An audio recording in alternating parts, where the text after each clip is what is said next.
Assalamualaikum warahmatullahi wabarakatuh. Alhamdulillah, alhamdulillahi wahdahu, wassalatu wassalamu ala man la nabiyya ba'dah. Amma ba'du. Pemirsa Radar TV yang dirahmati oleh Allah Subhanahu wa taala. Alhamdulillah, sambil kita menunggu datangnya waktu yang diberkahi oleh Allah Subhanahu wa taala, kita panjatkan doa kita kepada Allah Subhanahu wa taala. Konon Nabi sallallahu alaihi wasallam mengajarkan kita doa yang selalu kita ucapkan sesudah sholat. Allahumma a'inni ala dzikrika wa syukrika wa husni ibadati. Ya Allah, tolonglah aku untuk selalu ingat kepadamu. Tolonglah aku untuk selalu bisa berzikir kepadamu. Wa syukrika, dan tolonglah aku selalu bisa bersyukur terhadap nikmat-nikmat. Yang ketiga, ya Allah, tolonglah aku untuk selalu baik, sempurna dalam beribadah kepadamu. Kenapa bersyukur? Kenapa berzikir? Dan kenapa beribadah yang merupakan kewajiban kita kepada Allah? Kita minta juga kepadanya. Sebab tidaklah jatuh sehelai daun pun kecuali dengan kehendak dari Allah Subhanahu wa taala. Lisan ini tidak akan bisa bergetar dalam zikir. Badan ini tidak akan bisa ruku dan sujud kecuali dengan kehendak Allah Subhanahu wa taala. Innaka lan tahdi man ahbabta walakin Allah yahdi man yasha. Maka syukurilah kepada Allah Subhanahu wa taala bila mana kita dalam ketaatan. Sebagaimana orang yang sehat, ya Allah, berikan aku sehat. Sebagaimana orang yang punya duit, ya Allah, tambahkan aku rezeki. Maka orang-orang yang beriman berdoa kepada Allah, ya Allah, tambahkan aku ilmu, tambahkan aku iman, tambahkan aku kesyukuran, jadikan aku selalu baik dalam beribadah kepada-Mu.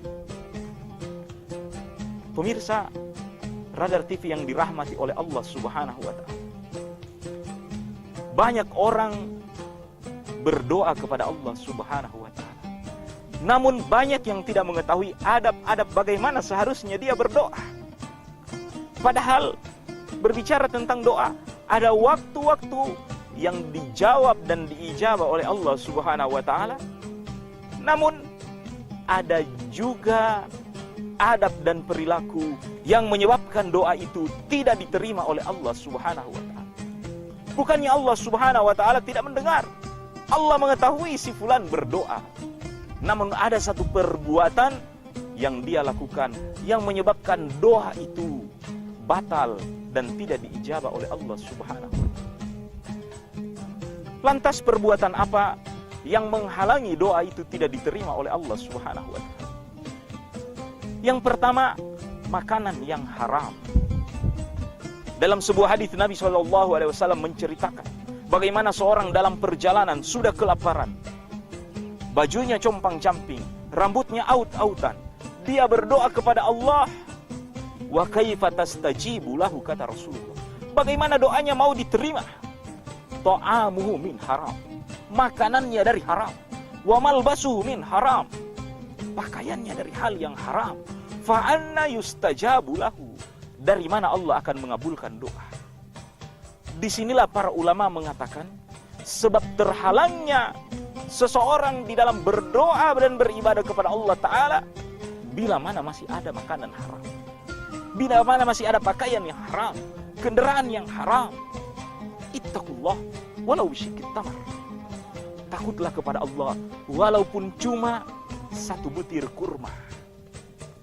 Karena penghalang daripada makanan, minuman, tempat, pakaian yang haram mengurangi keberkahan dari Allah Subhanahu wa taala. Rasulullah sallallahu alaihi wasallam mengatakan, "Ayyu lahmin nabata min haram fannaru aula lahu." Daging mana saja yang tumbuh dari hal yang diharamkan, hanya neraka yang berguna untuk melumatnya. Surga Allah Subhanahu wa taala tidak berkenan akan ditempati oleh orang yang tumbuh dagingnya dari hal yang haram. Maka nasihati, saat kita keluar Saat kita mencari nafkah, wahai diri, tuntunlah saya ke jalan yang lurus, ke jalan yang benar. Sebab kehidupan ini ada dua, kehidupan dunia, kehidupan akhirat. Dan penghalang daripada doa adalah makanan yang haram. Pastikan makanan di meja makan kita adalah dari hasil keringat yang halal, karena akan menambah berkah dari Allah Subhanahu wa Ta'ala. Penghalang yang kedua daripada doa tidak diijabah oleh Allah Subhanahu wa Ta'ala, jikalau seseorang meminta doa kepada makhluk. Berdoa dan bermohon harusnya kepada Allah Ta'ala, iyyaka na'budu wa iyyaka nasta'in. Tapi dia berdoa kepada makhluk. Allah Ta'ala mengatakan, wa may yad'u min dunillah man la yastajibu lahu ila yaumil qiyamah. Bagaimana Allah Ta'ala mau menjawab terhadap orang yang berdoa kepada yang tidak akan menjawabnya? Maka jangan persekutukan Allah dan jaga makanan supaya tetap halal. Semoga Allah Subhanahu wa Ta'ala menerima ibadah puasa kita dan memberikan berkah. Wabillahi taufiq wal hidayah. Wassalamualaikum warahmatullahi wabarakatuh.